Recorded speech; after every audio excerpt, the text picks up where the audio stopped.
we have with us Mr. Nitin Gadkari, Minister for Road Transport and Highways, speaking to ET now. Sir, thank you so much for taking out the time. Thank you very much. Sir, if we were to speak about the road sector, it has been in doldrums for a couple of years. A lot of regulatory roadblocks, land acquisition is a huge problem. Even the traffic that was forecasted by companies, it has not happened actually for companies. So going forward, sir, what do you think will be the forecast and the growth projections in the next 12 to 18 months for the sector? Frankly speaking, previously a lot of problems were there. You take the example of Delhi-Jaipur road. Out of 74 flyovers we had to construct on that road, out of which only 22 flyovers completed at a time when I had taken a charge as a minister. But now 55 flyovers have been completed, and before June we will complete this project. With the help of the bank, we find out the way out and we solve the problem. Now in the department also there are more than 130, 135 projects stuck up because of the land acquisition problem, the environment forest problem, some of the projects because of railway overbridges. But now by constantly we pursue the departments, different departments, and now the position is that already the projects cost more than 1,70,000, 80,000 crores have been cleared. They are moving fast now, and only some project up to 30, 35 projects are stuck up because of some problems. But we are also trying our level best to find out the way out for that. We have already terminated something 40 projects with golden shake hand, and we closed the thing, and now we're going for new tender, fresh tender. So I feel that in due course of time, within 2 months, we are approaching to the cabinet by which we can take some certain decisions by which it will be possible for us to solve the problem, and this sector will definitely going to change. And my target is that my department of highways and shipping, at least it will contribute 2% of GDP, increasing GDP in the country's growth, and within 2 years this result is the mission for us. So you mentioned that there were some challenges. What do you think are the challenges that continue to exist for the sector? Land acquisition was one, but what do you think are the challenges that still need to be addressed by the government? Actually, the interest cost is increased. That is one of the reasons. So one of the, still we are not succeeding in it, but I am trying my level best, that how we can get the loan with low interest, particularly the foreign investment, FDI. And also we are finding out some solutions. Now in the ports and shipping, our income is 5,000 crore dollar. Now if we can, without hedging, we can take loan into the dollar, then we can return it back into the dollar. So by LIBOR plus 0.50 we can get the loan for that. It can be 2.50 or 3%. So this can be possible. Then we approached the Finance Ministry and Labour Ministry for pension funds.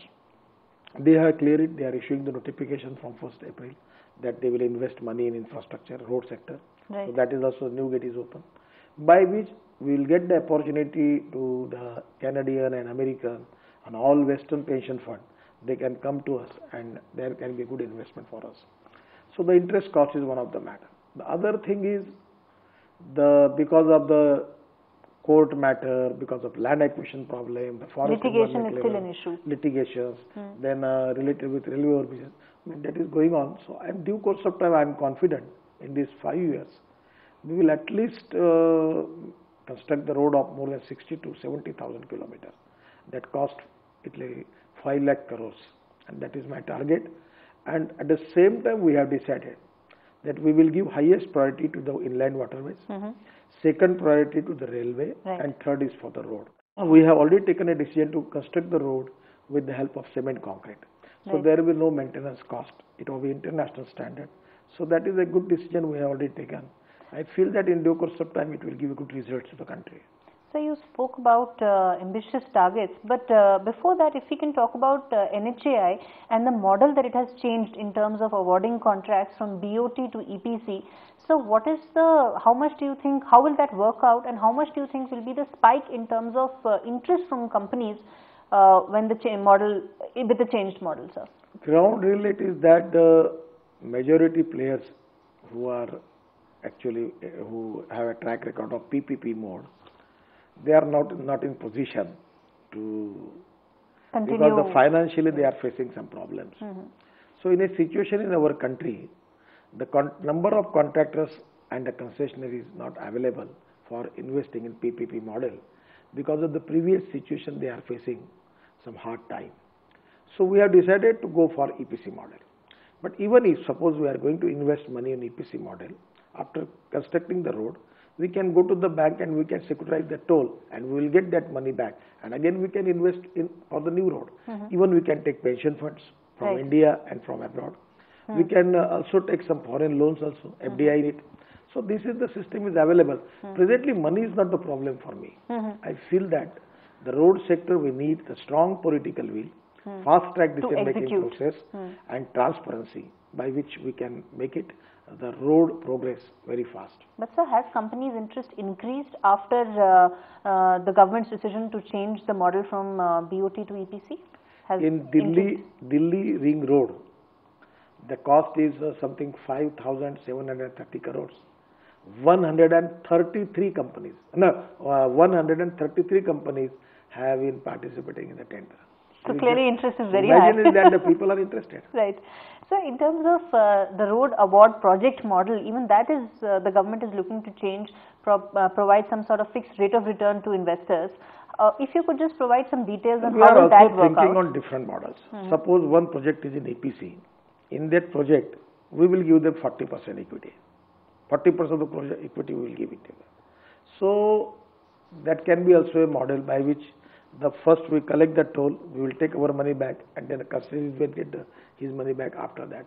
So the bank will take actually some 45 or 50% of it, the 10% from the contractor. Different type of models in such an economic position. How we can encourage the Indian contractors, particularly Indian investor, to invest more in the road sector. So we are planning for some new models by which I am confident that we will find out some solutions for them. Because we want to encourage the Indian contractors, Indian investors. In terms of award of projects, fresh projects, if you could just let us know what is the kind of target that you have for the next financial year? Within 2 years, my target is 30 kilometers per day. So for this year, just it is 8,000 kilometers. My target was there, but in first year it was the first thing. But I am confident that at the end of March, we will be succeed to 7,500 or 8,000. And so for next financial year, what will it be? It will be, I am considering it to be 15,000. 15,000. And sir, realistically, what will be the execution target? So this is the fresh projects that will be awarded. I have a credibility that whatever I declare, 100% my track record is a proven track record. Okay. So I am doing it, I am working it hard, and under the leadership of Prime Minister Narendra Modi ji, we want to encourage and boost this infrastructure in the country, and I am confident that in due course of time, you will see the results. So if we were to talk about the sector in terms of land acquisition, that continues or was a very big problem. So given that land is a state subject and there are recent assembly elections where BJP was victorious, do you think that going forward land acquisition will not be such a big problem given that it's a state subject? Because challenges are there, problems are there. Right. No one can stop it. Right. But already I have a very positive approach, development-oriented approach, fast-track decision-making process, good teamwork, and commitment for the nation. So I always say one thing: everywhere there are problems. In your job also there are challenges are there. Right. So there are some people who convert problems into opportunities, and there are some people who convert opportunities into the problems. Right. So I am taking it as my opportunities, right, and I am confident by the help of my team and all of my NHI people, the department engineers, the secretaries, our engineers, they are working very hard and they are working for the country. And due course of time, we will succeed to fulfill the satisfaction of the people of India, and we will complete our target. Right. Sir, just one more question on land acquisition. The government has taken the ordinance route, but sir, in terms of the actual impact on infrastructure companies, how soon do you think it will actually translate into ease of doing business for infrastructure companies? I feel that if you want to solve the problem, there is a solution.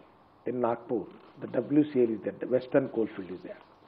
We have got a good MD there, and I am as a minister from Nagpur. So now here the WCL has decided to open at 25 every month one new mine, and they are succeeding now. There is a problem of land acquisition. I am supporting them. My guardian minister from Maharashtra state, he is also supporting them. We are solving the problem of the farmers. All the problems whatever they have, we are helping them, and they are running fast. And every 25 they are opening new coal mine, and within 2 years they are going to make their production double. So everything is possible. If there is a will, there is a way. And the strong political will is the basic strength. The strong political will for development and strong political will for work, dedication, for work for the country under the leadership of our Prime Minister. We want to do whatever the challenges are there, and I am confident that we will succeed. And we will succeed to solve all the problems, and we will complete our targets.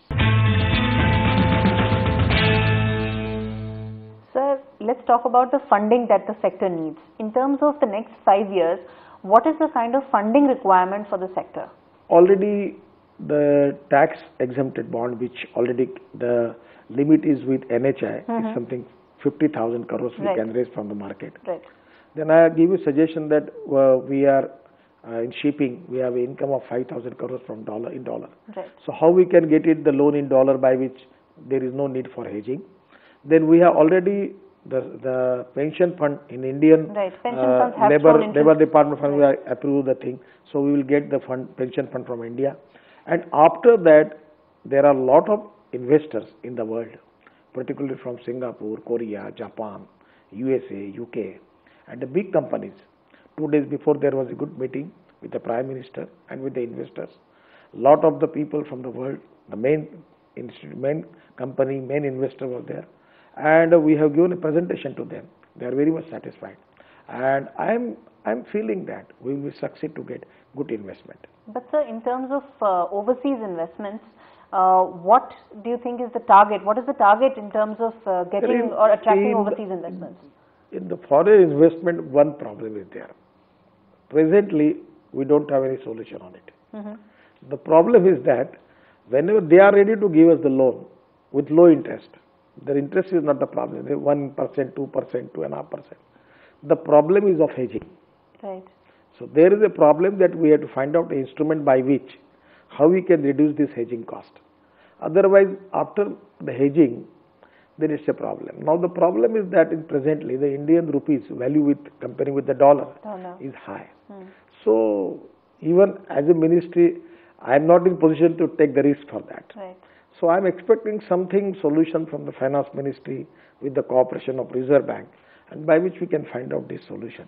But presently, this is only the one of the worry for me, where I have no solution. Otherwise, you have a lot of foreign investors willing to invest. They are ready. But it is the right instrument is yet to be decided. The problem. But I feel that our finance minister is trying, and due course of time we will find out some solution by which we can get the funds on low interest from Japan, Korea, and from the foreign countries, and which can be very much useful for our railway, for shipping, the inland waterways, the road sector, the power sector. And that is the need of the country, and I feel that this is the proper time, that the way in which the development work has been started in the country, and the people have got a lot of expectation from our government, and the scenario is changed under the leadership of the Prime Minister. I am confident that definitely the country will see some good results. So there was some talk of a fund being floated. A lot of Japanese and Korean investors were showing interest. When is that fund likely to take shape? So there is the problem of hedging. 1 lakh crore is what... They are ready. They are ready to give us the fund. We are ready to take the fund. But the problem is that how we can solve that problem of hedging. So this is the $1,000,000 question. So I am unable to give you the answer of this question. But my senior colleague Arun Jaitley ji and his finance ministry is working hard on it. And I feel that in due course of time they will find out the solution. But sir, any special breaks or any special clauses that you think probably are needed to get foreign investors? Frankly speaking, I am not the expert of this subject. I want low interest foreign investment in infrastructure, in shipping, inland waterways, and in the road sector. I can give them the guarantee for the returns There is no problem. But for this instrument, frankly speaking, I have no answer for that. Because as a ministry, Right. I am not in position to take the risk for the fluctuation. Right. If suppose in a good way, if the value of the rupees is decreased, then it can be a win-win good situation for the country. But suppose any cost, if it can increase, you media will started breaking news and make me responsible for that. Then how it is possible for me to tell the people? So I am not. I am a You're very. not in a position to. No, I am a very daredevil person. But for that purpose, presently it is difficult for me to take the risk for it. Nitinji, there was also some talk of EPFO being, funding or investing in infra bonds, given the long-term nature of these funds. How is that likely to be operationalized? Already these are the all important questions related with the finances, particularly for infrastructure. Yeah. It is not only for road sector, shipping or inland waterways. Right. It is for power sector. Absolutely. It is for railway, for metro and everything. Infrastructure financing, right. Infrastructure financing. Right. We have some financial problem. Already I have no hesitation to accept that. But my feeling is that it is Prime Minister and the Finance Minister and the Reserve Bank and the Finance Ministry, they can capable to take the decision on it. And after the decision on the highest level, then if whatever the system which can be instrument can be decided by them, on that basis we have no problem. I can give the guarantee of returns. That is no problem for me. Because my toll collection is 10,000 crores per year. So I can give even the escrow account to them that I will return your money back. So the problem is not the security. Problem is about the fluctuations. Problem about the hedging cost. And there, frankly speaking, I have no solution. So I am discussing with the many bankers, many expert people, and but I feel that the finance ministry will find out some solution by which it can give a good momentum to the infrastructure, and that investment will be very much useful for our country. Sir, what would be your wish list for the upcoming budget for your sector, given that infrastructure financing, and especially highways, is clearly the need of the hour?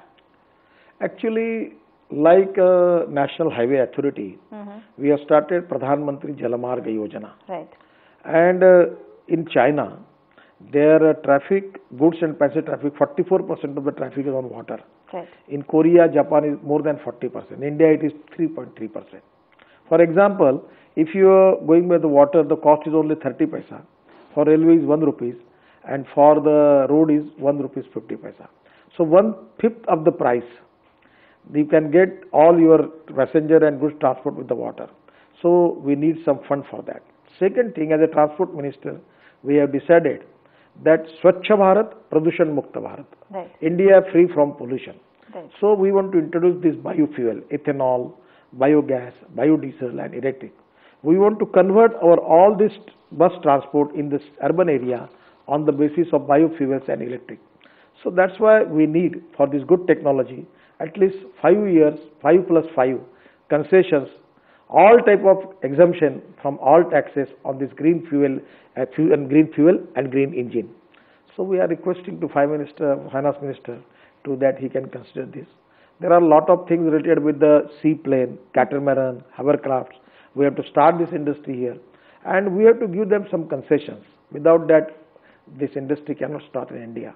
The cruise, the lot of things we need. India has got a tremendous potential for tourism, but in such cases, somewhere we have to offer them good concessions, good exemptions in taxes. Without that, no one can invest in here. So we have already given all the proposal to the Finance Minister. Now it is up to him to decide, because he has his own problems.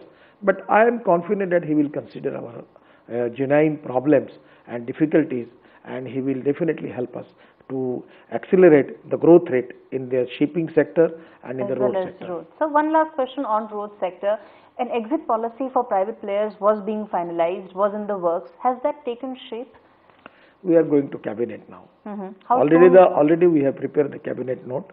It is up to the cabinet. If cabinet approves it, there is no problem. We will immediately start it. And how soon can this reach the cabinet, sir? Say it is moving now. Okay. Within 8-10 days also it can come to the cabinet, So an exit policy can be finalized in the next fortnight. But after the approval of the cabinet. Of course, yes. It's my proposal from my ministry to the cabinet. Right. If the cabinet approve it, it will be solve the problem. At least 10-15 my projects, out of which the projects are stuck up, then there can be a solution for at least 10-15. Then that number from 40, it comes to 20, 22, 24. So just one last question before we wrap this up on the elections. Campaigning has ended. Now we're of course on the eve of the polls. All exit polls seem to suggest that the Aam Aadmi Party is headed towards a win. What as a senior leader of the BJP, would you attribute this to? Presently, I have also in many rallies and anywhere the mood of the people, it's my assessment that under the leadership of Prime Minister Narendra Modi, we will get the majority. There will be no problem for that. Okay. And sir, because as far as the development of Delhi is concerned, the 8-month track record of our government, you just take the subject of inflation. Right. It's come to zero. Right.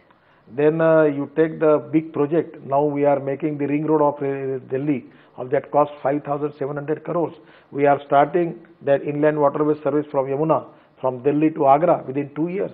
Then we have taken decision for e-rickshaw. Right. So if there is a central government, BJP government, and a state government, BJP government, both government then belong to same party, it will accelerate the growth of the Delhi, and it will very much be in the interest of the people of the Delhi. So I feel that the people of Delhi will support BJP, and we will get the majority. But sir, do you think a Delhi mandate is a referendum on Prime Minister Narendra Modi, given that the entire campaign has been centered around him, from the slogans to the entire positioning, it has been Narendra Modi all along. So is it not a verdict on the PM from itself?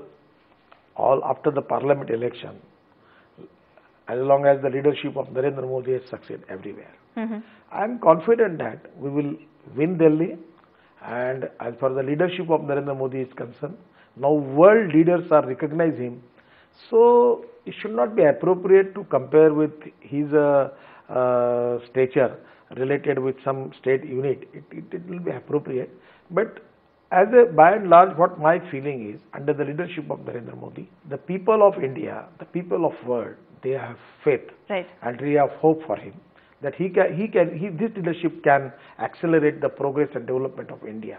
So I feel that this is the feeling in the mind of the people, even in USA, Australia, in Nepal, Japan, then all the countries, the big people, the big leaders in the world, now they are expecting the good leadership from Narendra Modi. I feel that it's a good atmosphere for us. But sir, for the state unit, do you think the choice of Kiran Bedi as the CM was actually the right choice made by the BJP? 100% right choice, no problem. It was the right choice. He has got a very good image, so it's a good choice. But sir, don't you think that sidelining the state unit at some level would cost the BJP some amount of seats, some amount of votes? Presently, I am very much busy in my department. So regarding the party activities, it will not be appropriate for me to make any comments. But what my feeling is, under the leadership of Amit Shah and the Delhi unit, they are working very hard, and we are expecting good results from Delhi. So one last question on the Delhi elections before we wrap this up. Do you think maybe the timing that the BJP chose for these elections was not perfect? It should have ideally been done right after the Lok Sabha elections, when the wave was so solidly behind. My only request is just wait for the results. Okay. Why you consider that the BJP is not going to get elected in Delhi? Okay. I am confident that we will get good victory, and after the results, then you are free for analyze the thing. Right. Okay, sir. We hope to see you again after the Delhi election verdict. So thank you very much.